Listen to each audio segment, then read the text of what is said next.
बुधवार को जयप्रदा के बीजेपी में आने के बाद गुरुवार को बीजेपी में आम आदमी पार्टी के बागी नेता हरिंदर सिंह खालसा ने भी पार्टी का दामन थाम लिया। पंजाब के फतेहगढ़ साहिब से सांसद हरिंदर सिंह को पार्टी में शामिल कराने के लिए केंद्रीय मंत्री अरुण जेटली और हरदीप सिंह पुरी भी मौजूद रहे।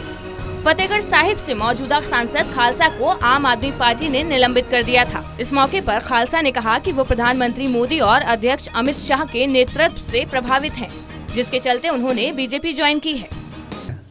कि इस समय भारत में एक ही पार्टी है जो इस देश को सही दिशा में ले जा सकती है और वो है भारतीय जनता पार्टी।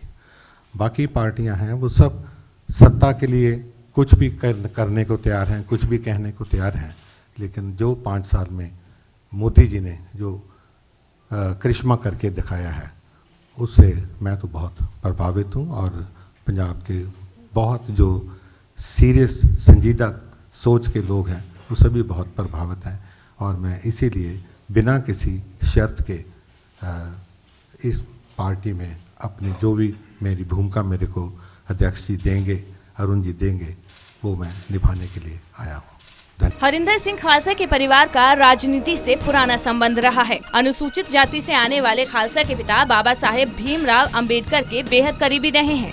उनका परिवार अकाली दल से जुड़ा रहा। खालसा 1974 बैच के भारतीय विदेश सेवा के भी अफसर रह चुके हैं। राजनीति में आने से पहले हरिंदर सिंह खालसा नॉर्वे में भारत के राजदूत भी रह चुके हैं।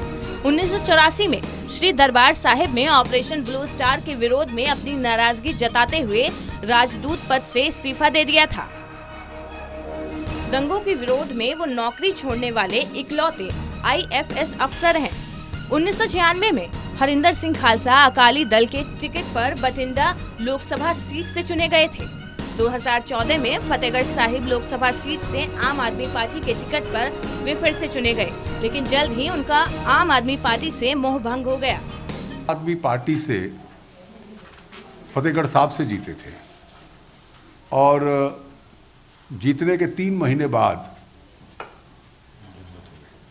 इन्होंने भी पार्टी का चेहरा देखा और पार्टी ने इनको भी निष्कासित कर दिया था और तब से अनअटैच्ड मेंबर थे लोकसभा के और बहुत एक्टिव पार्टिसिपेंट रहे हैं और विशेष रूप से पिछड़े वर्गों का, एससी समाज के इश्यूज मैंने इनके कई भाषण सुने हैं जिनको ये विशेष रूप से उठाते रहे हैं, राष्ट्रीय अंतर्राष्ट्रीय, क्योंकि फॉरेन पॉलिसी भी जानते हैं, उस पर भी बोलते हैं। तो आज आप भारतीय जनता पार्टी में शामिल हुए।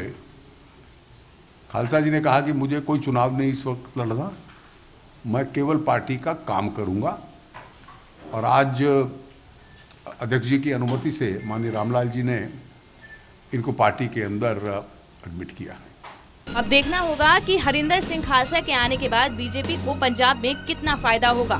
कैमरामैन आकाश के साथ दिल्ली से ललित नारायण कांडपाल की रिपोर्ट।